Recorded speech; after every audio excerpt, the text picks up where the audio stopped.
Саламатсыңдар ма балалар? Қазақ тілі сабағын бастаймыз.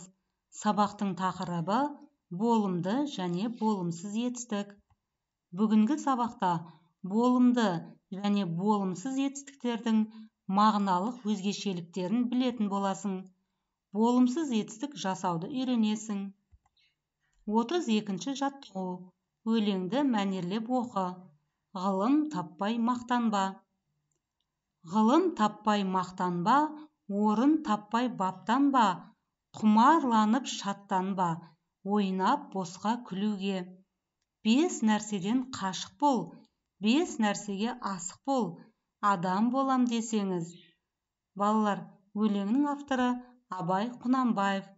Сендер Абай Құнанбаевтың бірнеше өлеңдерін білесіңдер. Олай болса, Абай Құнанбаев туралы не білетініңді ұстазыңа айтуды ұмытпа. Өлеңнің жалғасын әрі қарай айтып көрейік.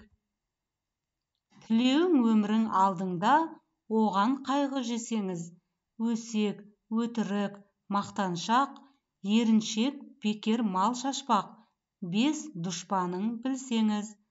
Талап, еңбек, терең ой, қанағат, рақым ойлап қой, 5 асыл іс көнсеңіз. Балалар, өлеңдегі негізгі ой не деп ойлайсың? Өлең неліктен ғылым таппай мақтанба деп аталған?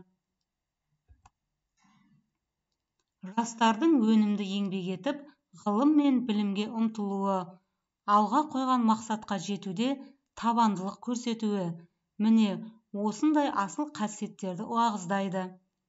Ақын 5 нәрседен қашық болуға және 5 нәрсеге асық болуға шақырады. 5 асыл іске сен, оны өмірде жүзеге асыр. Өлеңнің 2-ші бөлімінде Абай жастарды осыған шақырған. Өлең өзегі адам бол идеясы. Ғылым таппай мақтанба.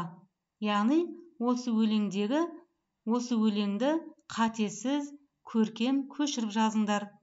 Болымсыз етістіктердің астын сызыңдар.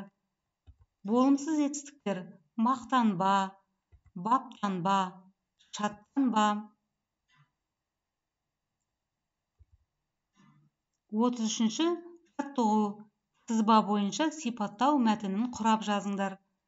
Мұнда қорқақ, қатыгез, өтірікші, тәртіпсіз, әдепсіз болма. Өжет, шыншыл, тәртіпті, мейірімді, әдепті бол. Олай болса, сызба бойынша сипаттау мәтінін құрастырып көрейік.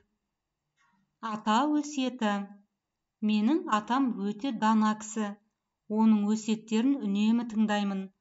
Атам маған үнемі қорқақ болма, өжет бол, өтірікші болма, шыншыл бол, қатыгез болма, мейірімді бол, тәртіпсіз болма, тәртіпті бол, әдепсіз болма, әдепті бол деп айтады.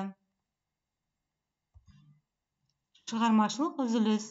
Шашылған бөлшектерді дұрыс құрастырсаң, мақалды оқи аласың. Олай болса, бөлшектерді құрастырып көрейік. Өткен іске өкінбе.